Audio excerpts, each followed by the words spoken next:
Good morning, everyone. I'm Kevin Allen, and I'm joined by my usual podcast partner, Tom Laidlaw, the former NHL defenseman for the New York Rangers and Los Angeles Kings. And of course, he was also a contestant on Survivor, and now he's the king of podcasts.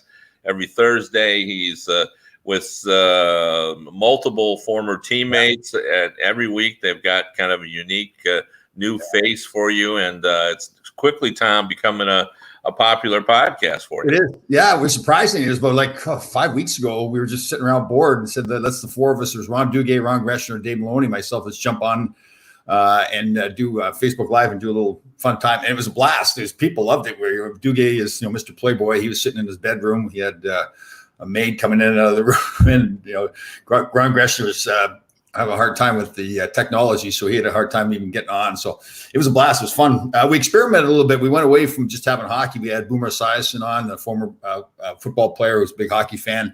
Kenny Albert was on with us. But the fans really wanted to those guys are fantastic, but the fans really wanted us to kind of be sitting around talking about in the locker room. So we're going to reach out a little bit. We're going to have a former Islander on with us tomorrow, so we'll see how that goes. Yeah. Is it a big surprise? Because I saw who wanted to be on. Is that who?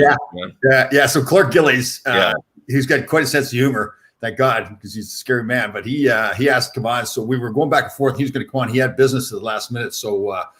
It's no big deal. John Tonelli's coming on with us. So, okay. Yeah. So John and I and Ron Duguay all played together in Los Angeles. There's some funny stories about John.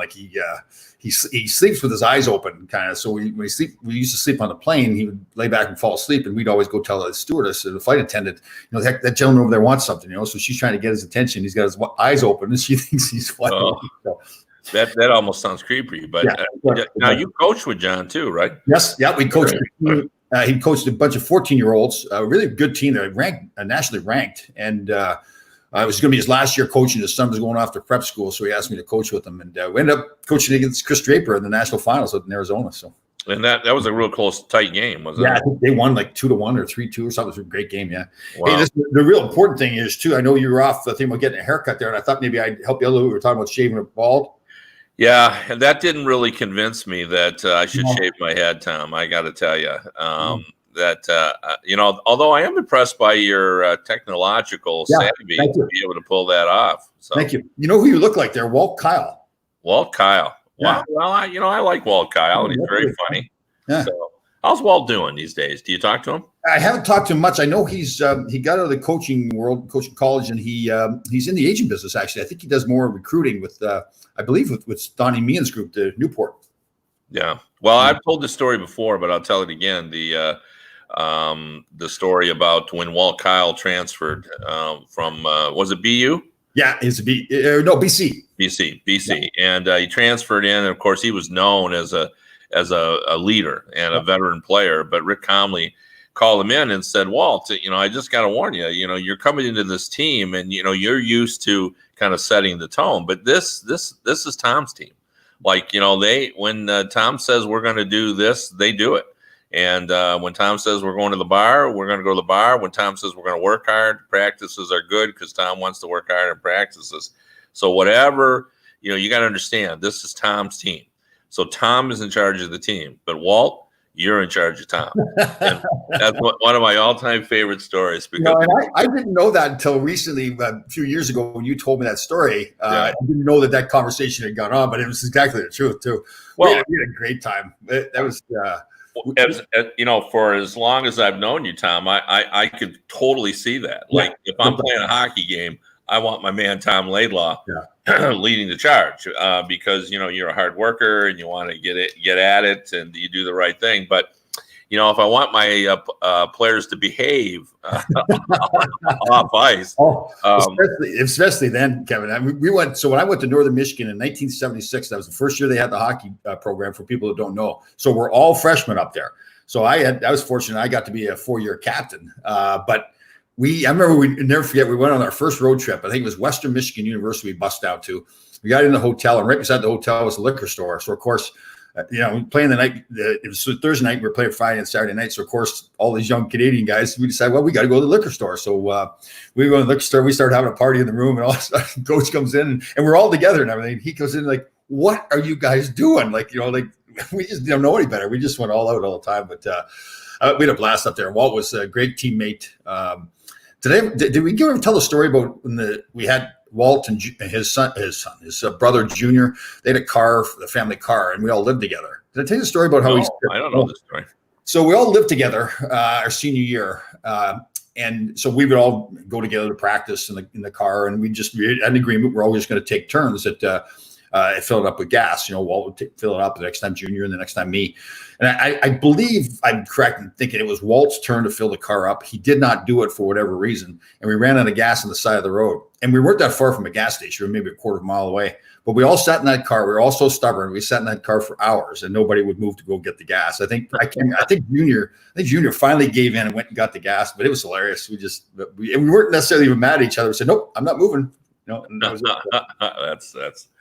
That's rich. Anyway, Tom, let's start today's conversation off with, I've had some conversations with people around the league, and it seems like, we know we're going to play. Yep. We know we're going to resume. And we know we're going to do it in hub cities. And we know how the format is going to be. We know how it's going to work. And it's possible that if you're in the play-in round, you're going to have to win 19 games to win the Stanley Cup. We've got it all kind of down. What we don't know is when we're going to start. And I'm hearing that not everybody agrees on when we should start. And, it seems like the league and Gary Bettman would like to get started a little earlier, slot those games into where NBC was going to have the Olympics. And then players, I think, would prefer to start closer to August, which would make it sort of a normal starting time, because that's when you players sort of get together and they skate with their buddies and they get organized, and then they go to the training camp. But the one point I wanted to make all this is, all this negotiation that's going on, like if this had happened in the Bob Goodnow era, when the relationship between players and owners was contentious at best. Yep. I don't think there was really not much basis for being able to negotiate easily. And now I think everything has changed. Donald Fear, who has the reputation certainly as a guy that stands up hard and fast for what he believes in, but he's also a professional. He's been around the block. He knows how things work. He knows the give and take. He knows the negotiation. And I think it helps to have guys like he and Bettman who both kind of know how this works. And now, we're kind of hearing that while this has been going on, as they're trying to get this season, they're also sort of working on the CBA. And, maybe out of this will come a new CBA as well. Totally. I couldn't agree more. We've talked about Bob Goodnow, who was previously the head of the NHL Player Association. And you and I are both, not fans of the way he conducted himself, I guess the best way to put it. But, in somewhat fairness to him, you got to remember before Bob Goodnow was Alan Eagleson, who just totally was on the owner's side. There wasn't any battles for contracts or anything like that between the players and the owners, because he just never allowed it. We just gave in all the time to what the owners wanted. So, Bob had to come in and he had to kind of change that tune. He had to rally the players around to say, listen, we need to stand up to the guys. And therefore we had that lockout in 04-05 where we lost the whole season. But yeah, you're right. Bob was just like it was always a fight, right? Even if there was no fight necessary, he would go make it into a fight. And I think with Donald Fair, his reputation is coming in. Yes, he's hard and it's firm, and I think he's pulled the players together now. So I think there's less of the owners, and I hate to put it this way, but trying to break that. And I say they tried to break the union, but trying to win the battles. It's more like, okay, we know the players are going to stand together. Let's negotiate fairly and get what's right for both sides. So I think it's great, and I think it shows in the product on the ice, the revenues for the league, the way the league is run, all the things they've got going. So I agree totally. Donald Fair, he's good. When you hear him speak, you're at the agent meetings, and I was still in the agent business when he took over. He's an impressive man. Like, he's a very intelligent, well thought out, well-spoken man, very confident. In fact, he one time said in a meeting, he kind of said it, having fun, but he said, just darn, I'm good at this job. But it was meant in fun. But, he's good at his job. Well, yeah, for sure. Yeah, the one thing about it, just to go back to what you said, like I think both you and I, it's not that we didn't like how Bob did his job. We just didn't like his personality. Like, I have great respect for what Bob Goodnow accomplished. And I wonder, and I think you can make the argument that you needed to be like Bob in order to get that kind of stuff done. But the problem is that he was so difficult to deal with, not just from the media perspective, from all perspectives. Like, every time, I've been around the game a long time. I know a lot of people, and it's not hard to find anyone who was around and involved in that period to have a Bob Goodnow story about how difficult he was. His personality was just so overbearing that was difficult. But, and I've said this continuously, without him, would they have been able to accomplish what they did? I'm not sure. Maybe they needed a General Patton, a Schwarzkopf. They needed a guy, a gung-ho type leader at that time. And I know one of the agents, said it best when he said, he was a great wartime general, but he's a terrible peacetime general. And, I think that's, kind of the case. But I also think that, and I know this is sacrilegious to say among agents who, still don't like the salary cap because prevents, some of the top players from reaching heights that they would like to see. But the fact that we do have a cap makes negotiations easier. Like, we're negotiating on the edge now. Like, the salary cap, the split has already happened. We already know, we don't have to worry about, the owners are getting theirs and the players are getting theirs. We know what it is, so now we're negotiating, the stuff that, all of it matters. It matters, to players, how we're going to do this. So it's all important stuff, but the financial aspect of it, doesn't get in the way. And I think that, say what you want about the salary cap, but when you have it already established on a 50-50 split, it just makes negotiations on everything else a little bit easier. Yeah. Do you think that agents and players are getting the feeling that they can't get, like, the star players like Connor McDavid can't get top dollar? Like, do you think he would have gotten more money without a cap? Yeah. Oh, I do. I'm not sure that we were going to get to the point where we were going to have a $20 million hockey player. But would we have a $15 million player without a cap? I think so. Well, I guess, like, if Pittsburgh could afford to pay Sidney Crosby more, it isn't that they can't afford it. It's no room under the cap. If he wants to play on a winning team, right, the players around him. Right. And at that point, what we would have had, we would have just had more, just like we had before, the haves and the have-nots were, we had such a wide gap. Like, that's what's forgotten now. Before the salary cap, came in, we had one team, I think the Red Wings were at about 80 million, not far from where they are now. And the Penguins were down near 20 million. Like, there was a $60 million gap or a $50 million gap. I forgot exactly what it is, but it was really, really a steep fall from the high payroll teams and the low payroll teams. And if we didn't have that, I would think that Connor McDavid would be 15 plus.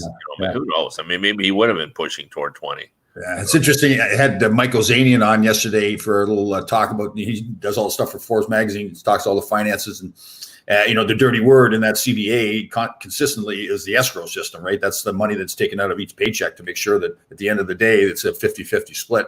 And with this loss of revenues, with about people in the seats, there's speculation that next season the escrow payment may be as high as 30 to 40%. And he brought up an interesting point that he was speculating. I don't think this has happened or necessarily will. That the teams they've got revenue coming in from TV deals, and as they have in the past, I think it kind of gets them in trouble sometimes. But they've taken advances on that payment. So if there's $50 million a year coming in for 10 years or $500 million, they may tap into that $500 million now. Obviously, that means they won't have the revenue then down the road. But what they would do then is, and it makes sense. The theory is that for the players of today that have to have a huge escrow cut they may have 2 years of like 30% escrow, so they're losing 30% of their salaries. But then they retire at the end of that. They never recoup that money. it's easier for Connor McDavid, who's young, because he's lose money, but he'll now, once it recovers and the revenues get back to where they were, he'll make the bulk of his salary going forward. So I thought it was an interesting concept, and it kind of goes to to our comment about the relationship between the players and the owners now. If that's the truth, if the owners really do that, obviously they're thinking of the players, right? And I'm assuming that obviously they were having those discussions with the Players Association. So it's just, I thought that was interesting that may happen. Again, there's no guarantee it happens, but. Well, for the first time too, we're starting to hear. I'm hearing a much louder drumbeat for putting people in the stands for the Stanley Cup Final than I had heard before. And initially, we were just trying to get back resumption in play, and we'll just play the whole playoffs without fans. And now all of a sudden, you're starting to hear people saying, "Well, what if we play until we get to the finals, and then we just allow teams to play at home, and we'll have a social distancing. If you have 6 or 8 tickets together, then your group is, and then we'll have space people out." So I don't know what it would look like. I'm sure the people who are talking about it don't even know what it'll look like. Yeah, and the problem is, like in states like Texas that have opened up more, haven't they seen a spike in cases? They've gone up since they opened up a little bit. Well, I don't want to be a naysayer, Tom, but this is like, I'm going to be that guy. I'm going to be the guy that says, like, we're not even talking about the virus anymore. No, I know. We've lost 114,000 people. Yep. And now we're talking about, I talked to a buddy of mine who just said, we're losing, by that he meant, his kids, are getting him and his wife to open up a little bit. And, he's, as he said, I got my mom here living with us now. And, he's got all these concerns. Well, the same thing's going on. I mean, I know the NHL is working hard. They're going to have the hygiene official, and they're going to have testing and all that kind of stuff. But I'm saying we're not talking about it. I agree totally. And like, you go to the stores where, like, if I went to the Costco, 4 weeks ago, everybody was very aware of staying away from each other when we're standing in line to check out. They had people kind of guarding the line to make sure that everybody stayed away. But now you go back in there now, and it's almost back to where it was, where everybody's right on top of each other. So I do get the sense they're opening up the beaches and pools around here. With all the protests that have been going on, there's reports that the police that have attended those protests are now getting the virus again. So I'm with you. I think I'm not that confident, right? I think that, we are going to let our guard down, and it is going to come back again. Yeah. I hope not. I agree. But sure feels that way, that we're not, even though we're preparing for it. Like, I think the league is doing all the right stuff. Yeah. But we're not talking about it. It just seems like it's on the back burner now. Yeah. Where that was the front burner. We're more worried about all the other issues that kind of go into this, and not concerning ourselves with how this will work, because we can all sort of come up with the scenarios where we'd end up having to go the way of the 1919 Stanley Cup and suspend it. Like what if we get into this, the third round, and 2 teams who are playing each other both have multiple players, 5 and 7 players that come down. I mean, do you just keep playing, or, what do you do? So, I hope not. And, what's your best bet? Do we have to have one of the hub cities to be in Canada? Because that seems to be a logistical problem because of the quarantining. And like, that's what I don't understand. If we have one, okay, let's say it's Vegas and Edmonton, then so they'll play the playoff rounds, I guess. So they would all be, until the finals, they would all be in, all the teams three in one place, right? But then for the finals, one of those teams has to travel across the border. Right? Yeah, unless they decide to do the finals, did you play it in your home city? Well, but either way, it's either in Canada or the U.S., and you've got one team's in Canada and one team's in the U.S., so one team has to travel. Well,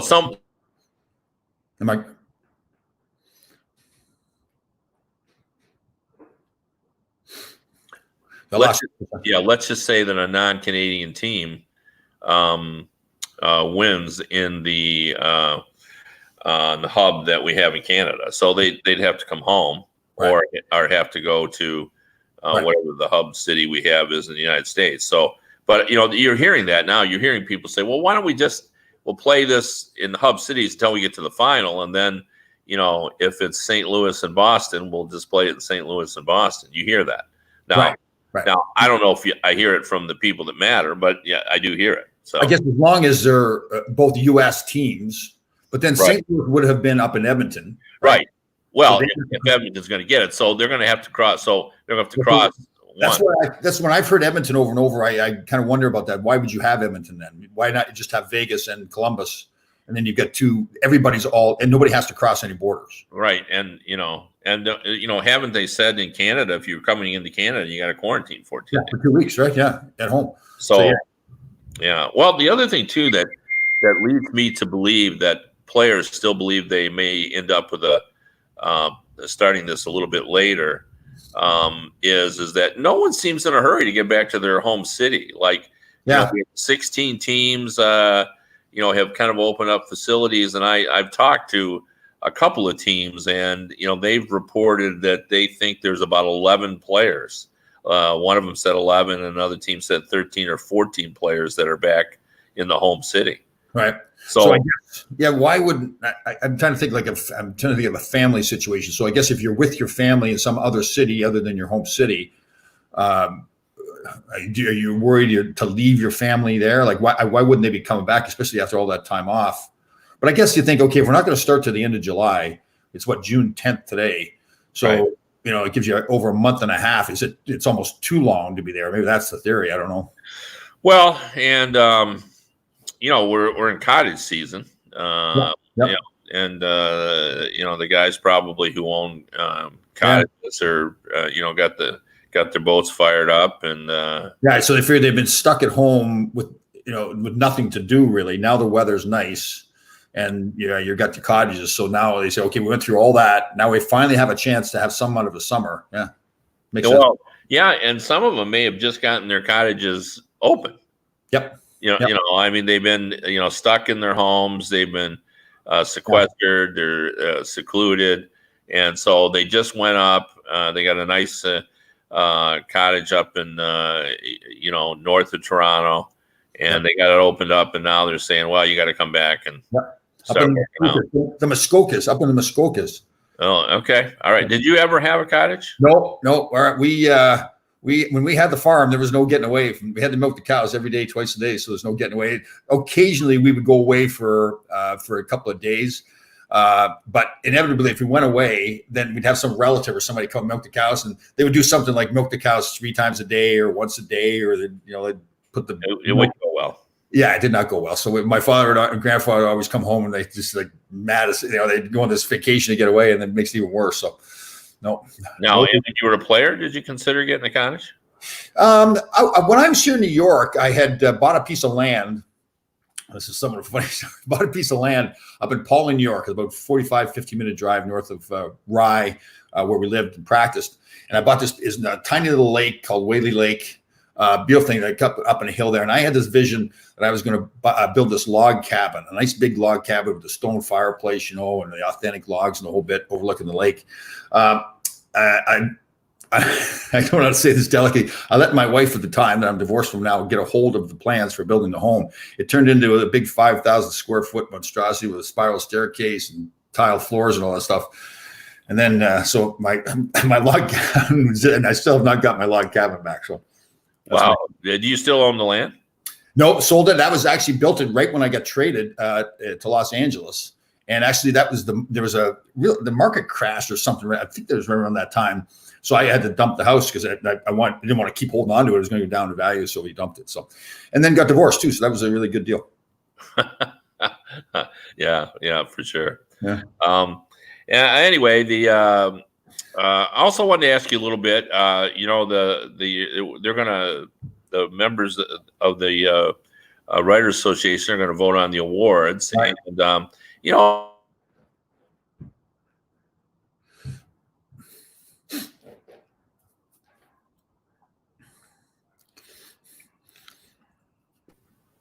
I mean, there are favorites. Well, I lost you there for a second there. Yeah, I know. Gotta get your wife in to fix the internet. Yeah, no, it's terrible here. But anyway, it's time to vote on awards, and there are favorites, and there are guys that I'm pretty sure are going to win. But you could make a case like for MVP. Yeah, like you can make a case for like 6 or 7 guys. Absolutely. You can go down and Draisaitl and Connor McDavid have been brilliant. Yeah. Panarin has just had a remarkable season, and you could say with no Panarin, the Rangers aren't knocking on the door or making the playoffs. Yeah. So he's been really valuable to that team. Nathan McKinnon, and Pasternak. The Bruins are an exceptional team, and he is their offensive leader. So, in that bunch, who do you like? Well, I'm going to add one name to it. I don't know if it'd say he's going to win it, but the one hidden gem there is that Mika Zibanejad that I talk about so much with the Rangers. I mean, you listen to the Rangers talk, and over the last, 4 or 5 weeks when they were still playing, he was arguably the best player in the league. He was playing that Patrice Bergeron kind of hockey, and I love his game. I'm not a huge Draisaitl fan. I don't watch him enough to see all the things he does. Obviously, he's putting up huge points. I'm a huge Nathan McKinnon fan. I just think he does more for that team. If it's really MVP, I just think he does more for his team than anybody else. The way he skates and scores and big goals and everything too. So I'm going to go with Nathan McKinnon out of that group. Yeah, I think Draisaitl might win, but saying that, I wouldn't have any problem with anybody who voted for anyone in that group. Because I think it's in the eye of the beholder.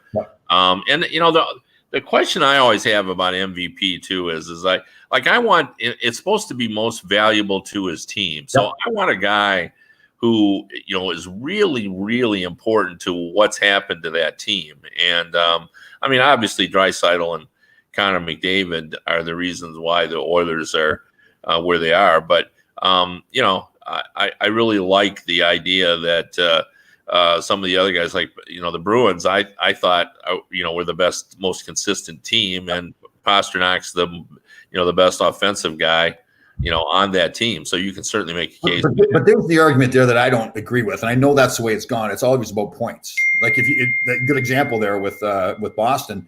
Like, to me, Patrice Bergeron is the MVP on that team for everything he does, right? But that's fair. Yeah, sure.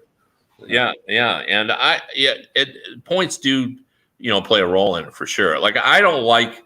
It's always bothered me. I don't like it for that someone says, "Well, he's won the scoring championship. He's the leading candidate to win the MVP." I've always hated that. Yeah, totally. Same thing with defensemen just being on scoring, right? I mean, it's. Well, that's it's interesting, but let's talk about the Norris a little bit. Like I sense this could be Roman Yossi's year. Yeah. And John Carlson started out. He looked like Bobby Orr. I remember writing the story. Yeah. He had all those. The only guy who had ever had that kind of offensive start was Bobby Orr. Then he tailed off. But Carlson obviously is a two-way guy. I mean, he's the leading dog on defense on a good contending team. So he's got more to it. But it almost feels like that Josi has kind of paid his dues. He's been a two-way guy for a long time, doing his thing. And now you look at it, he's got the offensive numbers. He's got the analytical numbers. He's got, and I think, analytics are starting to play a role in these kinds of things now. I think people look at it. So. Give me the eye test. I want the eye test. I agree with you, Roman Josi. He has earned his stripes. He should be the best defenseman this year. I'm not a Carlson fan either. It's like Carlson is, and I shouldn't say it. I'm a fan, but I'm not like. I'm not seeing him in that role. I don't think he's one of the top defensemen. He's certainly one of the top offensive defensemen. He is the top offensive defenseman. Just when I watch their games, sometimes he looks like he's lost in his own end. He's not always like that, but I just don't like his game in his own end that much. But yeah. And then the other one I would get you to comment a little bit on is the Rookie of the Year. What's interesting about that is I said before the season I thought it was going to be Cale Makar. Yeah.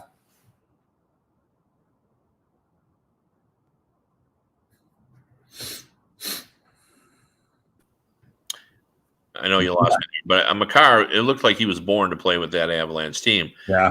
But then he had our old friend Susan Brooks here. She's a Ranger fan, so we got to take that. But yeah, well, the guy that really sort of came on, and and to me, the intangibles of Quinn Hughes. Yeah. Like, I just don't think the Vancouver Canucks would have been anywhere near the team that they ended up being without Quinn Hughes being there. And I love Adam Fox too, obviously. Yeah. But I just don't know if he has had the start to finish impact that a guy like Quinn Hughes has had, or even Cal McCarr for that matter. Yeah, I think the thing with Fox is that his game has come on. I don't think he had the good start that those other two had, but his game now, man, he's got a little bit of a different game. I mean, he's certainly got the offensive upside and run the power play and all those things, but he makes some plays coming out of his own zone sometimes where, like, as a rookie player, like, he'll hold the puck at times and let people go by him and then make a nice little pass. He just doesn't try to get rid of it. I remember when I was a rookie, like, there's sometimes during the season, your rookie years, like, you just want to fire it off the glass and get out of your zone. He doesn't do that. He's really under control in his own and really intelligent player. But yeah, those other two, I think, have had more. They got a whole season of being star players. But Hughes, man, you watch him play sometimes, but he is, like you said, he is a real difference maker, and they would not be where they are without him. So I think I would have to go with Quinn on that one. Yeah, whoever thought, like, is it possible that Quinn Hughes is going to be a better player than Jack? I mean, I think Jack's going to be great, but yeah. I just think Quinn is really unbelievable at times. Well, I know, and Jack hasn't. I mean, it's tough. The team's not as good in New Jersey and all that, but he really struggled, I think, early trying to do too much. I think there was all the hype there. He's always trying to make these fancy plays and everything. But while we're at it, I mean, you've got to. Who's going to win Coach of the Year? I think it's got to be Tortorella. Yeah, good point. I mean, it could be. It could be your buddy with the Rangers. Quinn has done a great job. I would have to think Quinn's there. Like, and again, I'm biased, but I watched them play so much, and the development in their team, and I think the role he has played in the development, both of the individuals and of the team. Like, getting the most out of each person. Like Zibanejad's game is just taken off with Quinn here. Yeah, but you can't forget Alain Vigneault. I mean, there's a lot of really good candidates. Yeah, you know what? Alain Vigneault is interesting because I watched him coach here the last couple of years in New York, and I thought he just kind of lost it, and I thought had played a big role and went to the finals and everything, but it just seemed like he kind of lost the team. There was no fire in the team or whatever. But now you watch him in Philadelphia, and it's the exact opposite. He's got them playing at a real high pace. So yeah. All right. Well, as usual, the half hour moved pretty quickly. So we appreciate you listening, and join us again next week. Yeah. One quick thing, everybody. We were talking about Kevin getting his haircut, and I just want to show you what it would look like. We did a little research of what he would look like if we did get the haircut. Hold on one second here. We'll get up on the screen. All right. So there's Kevin with a haircut. That's the Tom Laidlaw special. He wants me to just buzz it off. Looking good. Studley. All right. Sounds good. See you next week, guys. Week.